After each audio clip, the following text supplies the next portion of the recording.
I'm Rachel Belle, and this is Your Last Meal, the show where celebrities share stories about the foods they love most, and we dig into the history, culture, and science of those meals with experts from around the world. Today on the program, Dan Pashman, host of the Sporkful podcast, inventor of the pasta-shaped Cascatelli, and author of the new cookbook, Anything's Pastable.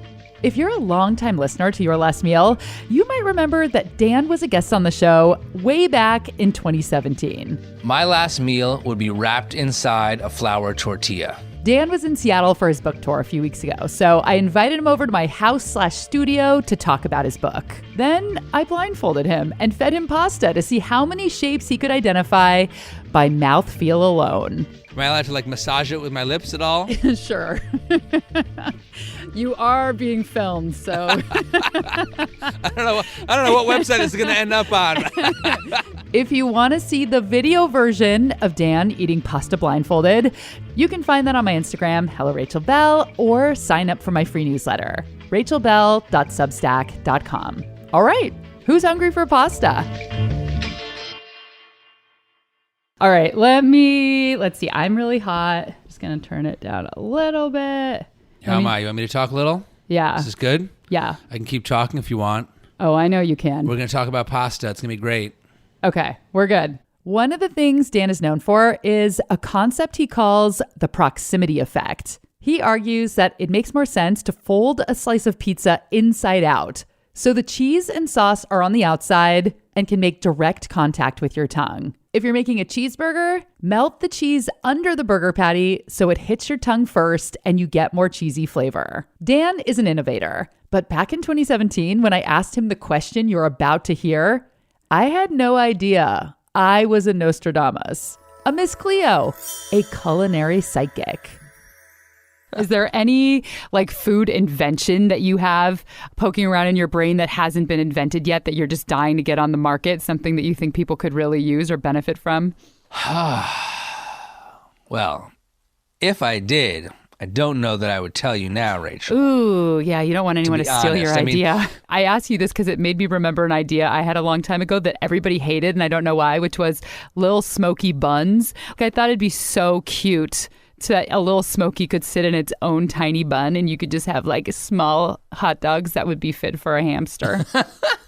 That is an interesting concept. Like I mentioned earlier, Dan invented a pasta shape. Cascatelli was released in 2021 and sold out faster than a 1989 New Kids on the Block concert. Dan documented the whole fascinating, entertaining process on his podcast in a series called Mission Impossible. But here are the Cliff's Notes.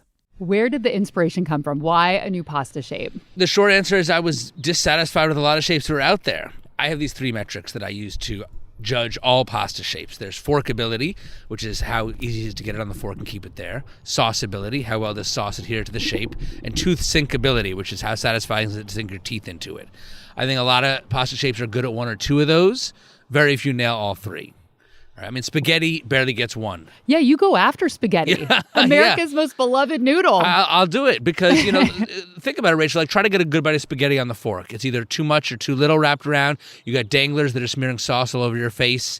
And then you finish the pasta and half the sauce is still on the plate. That is so true, though. That's the design flaw. Yeah, if it's a meat sauce, it's just still all there. Yeah. Yeah. And yes, there's a lot of nostalgia attached to spaghetti and a lot of romanticism, Lady and the Tramp and all that. We all grew up eating it, and it's very popular because it's the first pasta shape that was industrialized. But to me, all that means is just that it's very primitive. Just because it's the oldest, it doesn't mean it's the best. We're not still driving around in Model Ts. Right, there's new technology. So let's use some new technology to make some new pasta shapes. But then I sort of decided I want to tell a big epic story on the Sporkful podcast. I thought, what if I invented a food? Yeah. And so that's when I decided to try to invent a new shape of pasta. And it ended up being much harder than I expected. Everyone in the pasta industry that I talked to and my wife all said it was a terrible idea. There couldn't possibly be a new pasta shape out there to invent. I had to find a pasta company to produce the pasta once I had a shape. None of the pasta companies were that interested in that. There's only one die maker left working in America today. He's kind of busy. Didn't have a whole lot of time for a podcaster with a dream. It took 3 years, but Cascatelli came out. It went viral. It's now in stores across the country. It was featured everywhere from the New York Times to Access Hollywood. It was named one of Time Magazine's best inventions of the year, so which is cool. Bananas. Yeah. And yeah, so now it's in stores all over.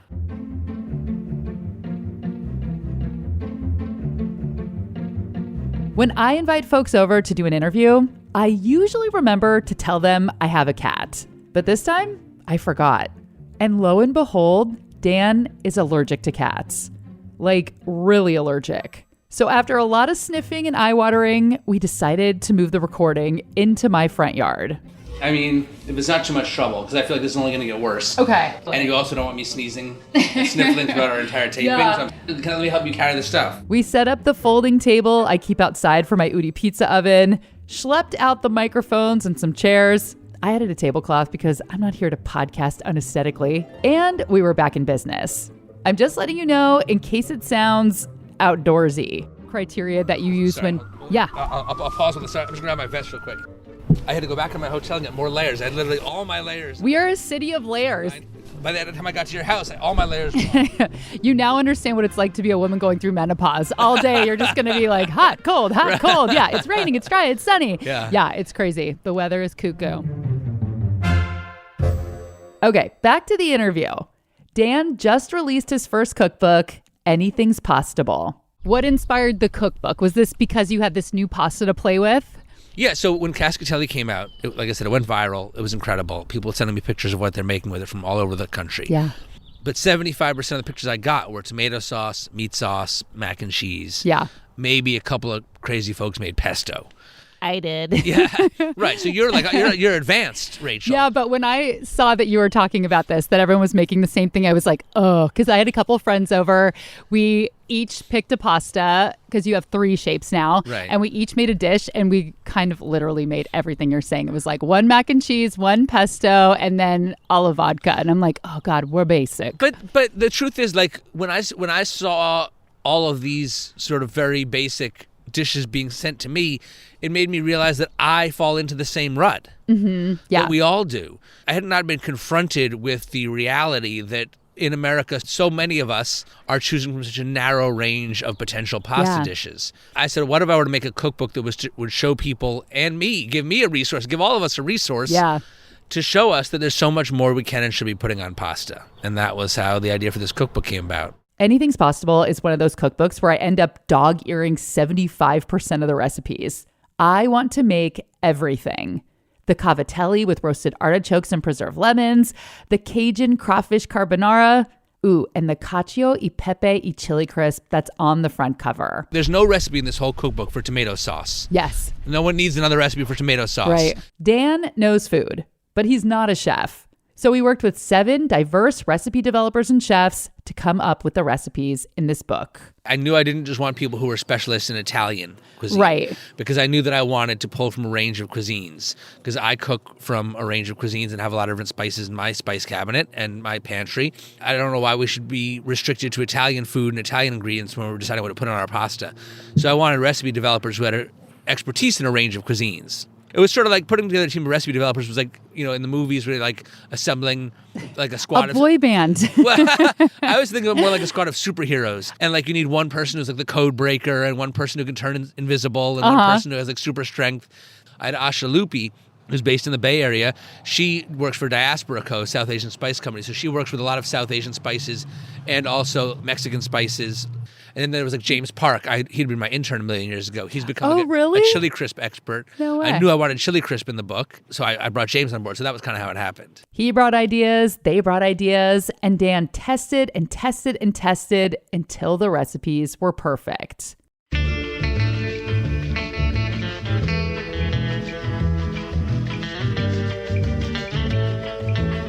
Okay, it's time for a break, and if you just so happen to have a bowl of delicious pasta laying around, I recommend grabbing it. This next segment is really going to make you want a bowl of pasta. Dan tells the stories behind some of the recipes in the book, and he tells me where he goes when he wants to eat something delicious but doesn't want to share with his kids.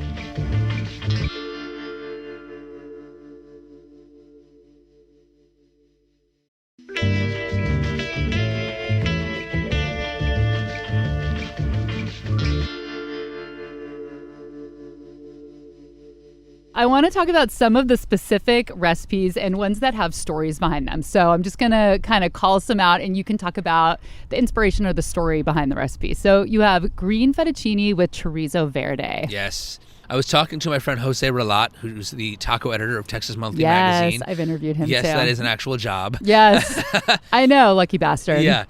And I was telling him about the idea for this book, and he said, well, you got to put green spaghetti in there. You're like, what's that? And I was like, what? He said green spaghetti. It's a Tex-Mex thing. It's typically like spaghetti with maybe crema or sour cream with a tomatillo and or poblano style sauce with some kind of cheese. And he's like, it's really good. There's all different variations, but you should look in. So I started researching it. I read other recipes. I brought it to Asha Lupi. I said, what do you think of this? Like, let's do something with it. And she had the idea to mash it up with a chorizo verde, turn it into a meat sauce.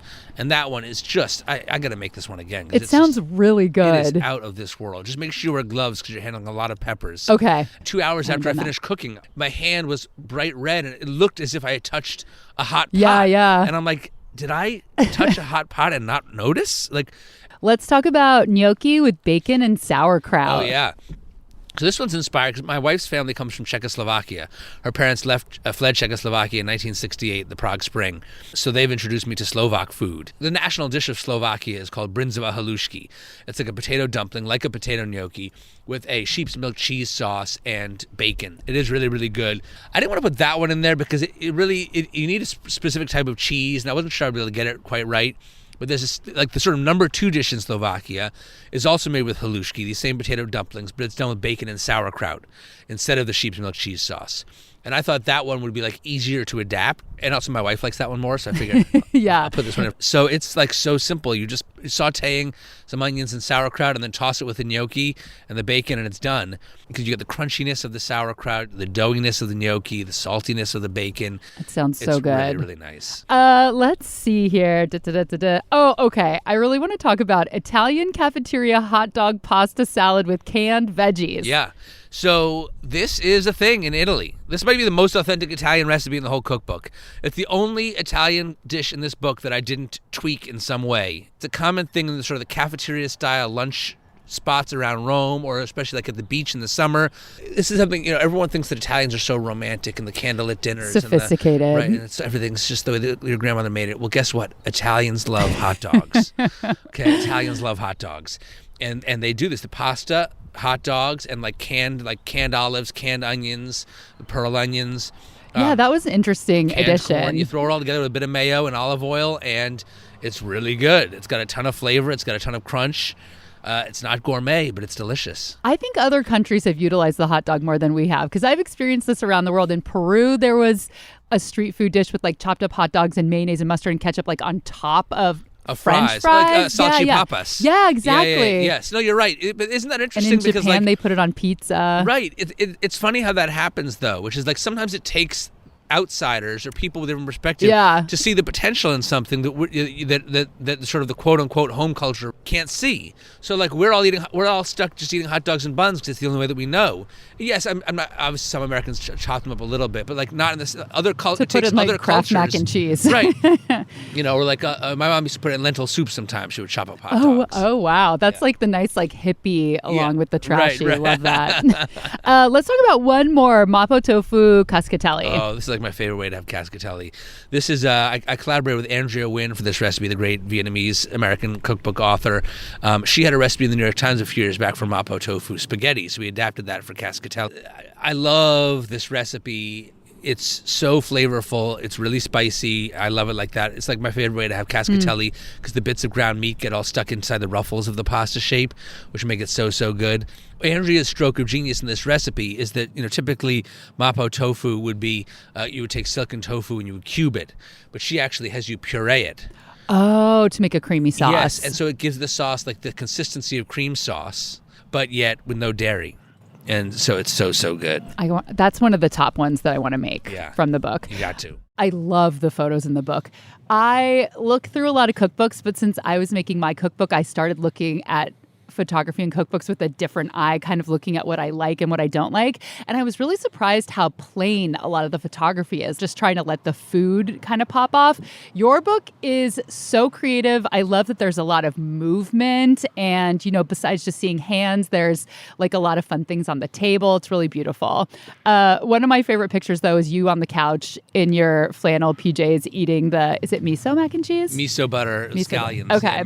And shells, yeah. Right out of the pot with the wooden spoon because I was like, so relatable. Because if I have a bad day, it's like maybe once a year I'll just get a box of Kraft mac and cheese. You got to do it. I have to eat the whole pot, and I try at first to pretend that I'm a civilized person. I put a little in a bowl, and then I just end up with the whole pot on the couch anyway. And I loved that picture. I'm glad. No, and thank you. But I mean, I can only take so much credit for the photos. I mean, I hired this art director, food stylist named Jillian Knox, who's based in the Bay Area, and a photographer named Dan Liberty, because they did Ileana Masonette's cookbook, Diasporican, and I loved the photos in that book. And what I loved about Ileana's photography is that it felt real and it felt lived in. So there's crumbs on the table, there's a crumpled up napkin, there's a bite taken out of this food, there's someone's pouring a drink mid-photo.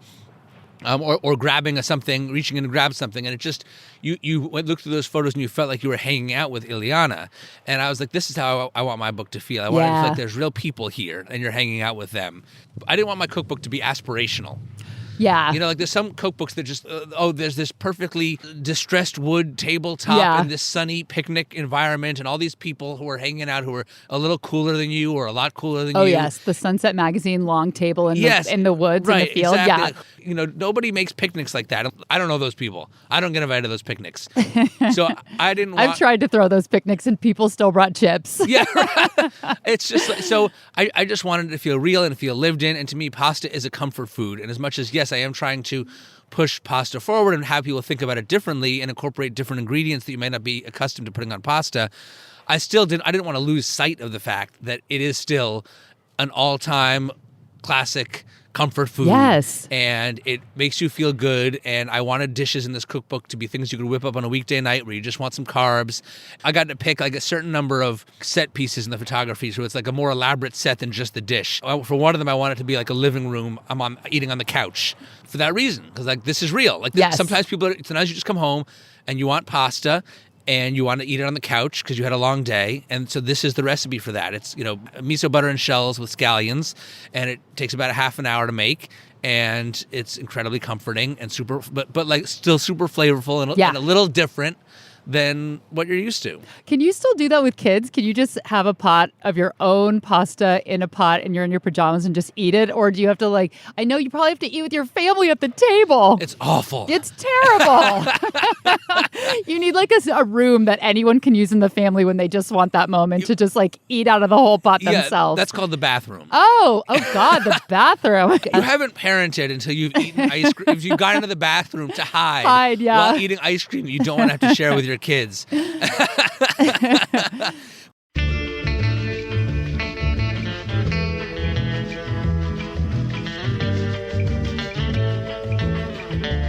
I don't mind aspirational cookbook photography. I actually kind of like it. Instead of thinking of it as out of reach, I think of it as art, beautiful photography. I don't know about you, but I experience reality every day. So I'm okay with a little food fantasy. This August will be 8 years since I started making your last meal, but never have I ever blindfolded a guest until Dan Pashman walked into my front yard. When we come back, can Dan identify pasta shapes without the use of his eyes or hands? Stick around and find out.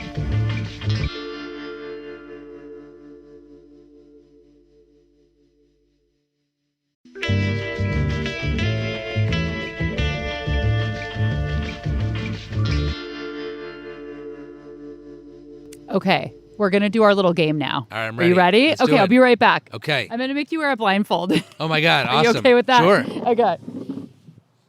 So we're going to play a little game. Let the record reflect, I'm now blindfolded. He is blindfolded, wearing my really soft and fuzzy You're going to have to sleep tell me, mask. Rachel, if I'm still talking into the microphone. Okay. I'm not quite sure where it is.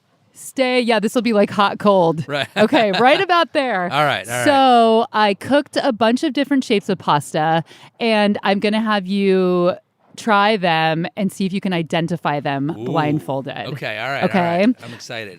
Please don't judge the doneness of this pasta because I can't have 10 different pots. So I cooked them all at once. That's fine. And, let's see what we should do first. Some of your enemies are in this bowl. Okay. So let's see. Should we start with an enemy or a friend? I don't know how you feel about this one.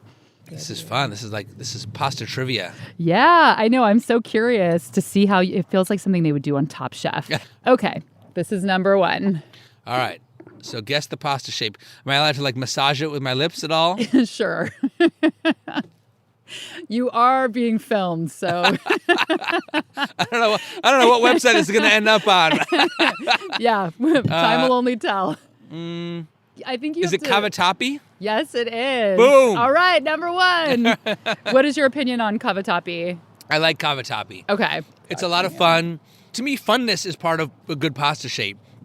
I like the corkscrew shape.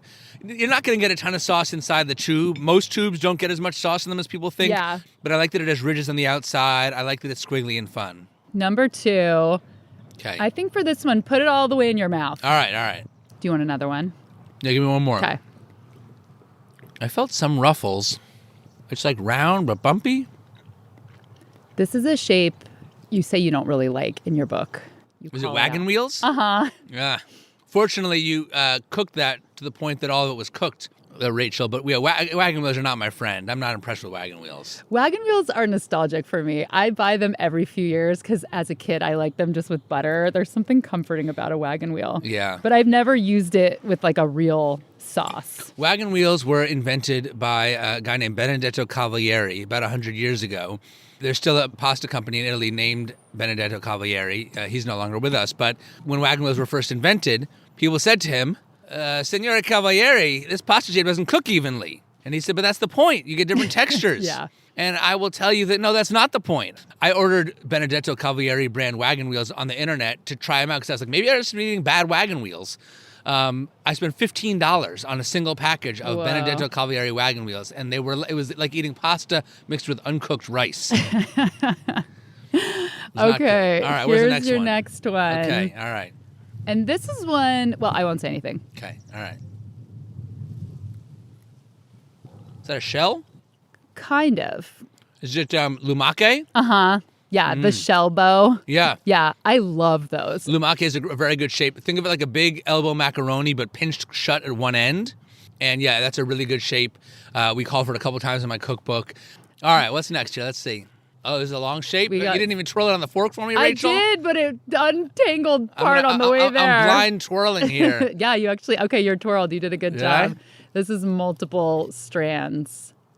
It feels kind of flat, but too narrow to be fettuccine. Mm-hmm. I think it's linguine. Yes, you're right.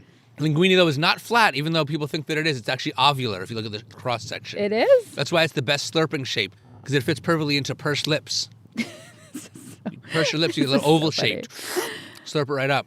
Okay. Yeah. Here you go. Okay. All right, next one. Tiny. Fusilli? Uh-huh. Yeah. You don't like that either, right? No. No good. You look disgusted right now.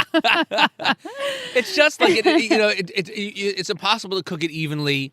It ends up being hard in the center and mushy on the outside, and then it is too sauceable. It has so much surface area that if it sits in sauce for any period of time, it's going to turn to flimsy mush.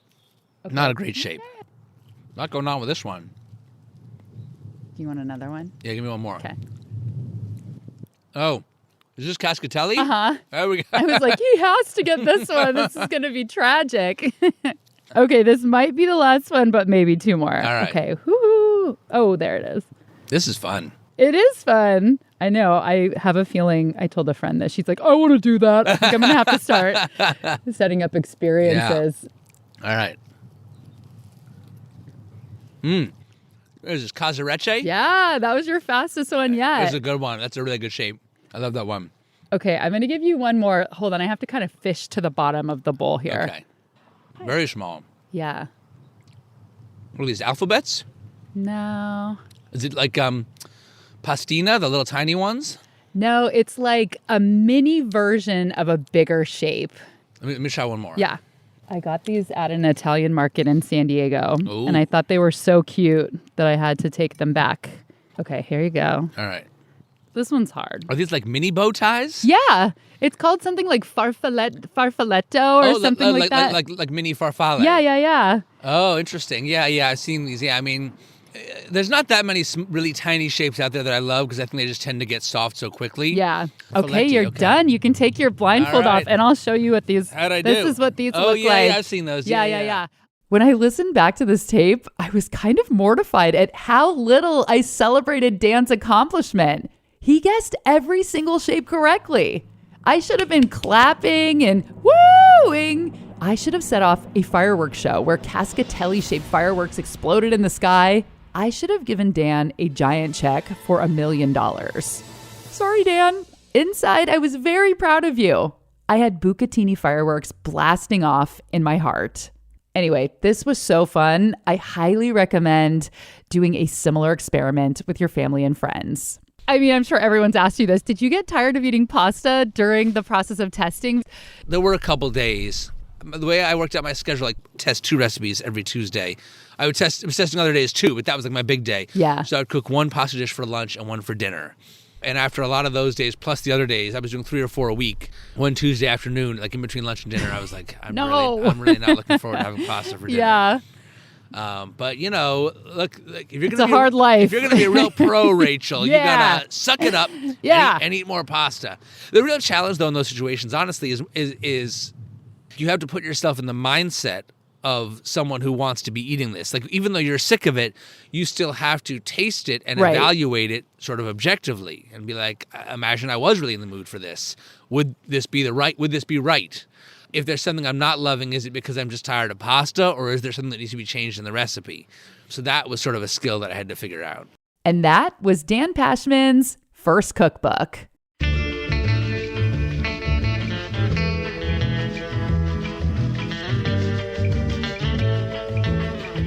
Thank you so much, Dan. Thanks for coming to my house and being in the yard with me. My pleasure. Thanks for having me. It's been a great view. And letting me videotape you fondling pasta with your lips. That's cool. With the blindfold on. Yeah, just make sure that it only ends up on age-appropriate, kid-appropriate websites. Yeah, oh, totally. I'm going to sell it to the Disney Channel.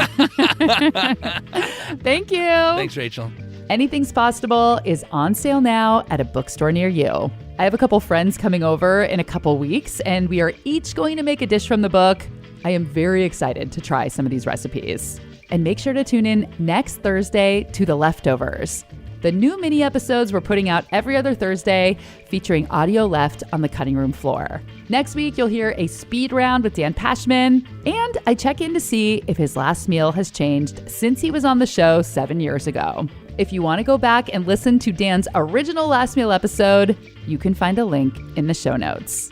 Fun fact, Dan and I went head-to-head at the James Beard Awards in 2018. Both of our podcasts were nominated along with one other show, and Dan took home the medal. Honestly, I was thrilled to just be there and hear Padma Lakshmi say my name. Oh, and I can't do a cookbook episode without mentioning that my cookbook is now available for pre-order. It's called Open Sesame, 45 sweet and salty recipes for tahini and all things sesame.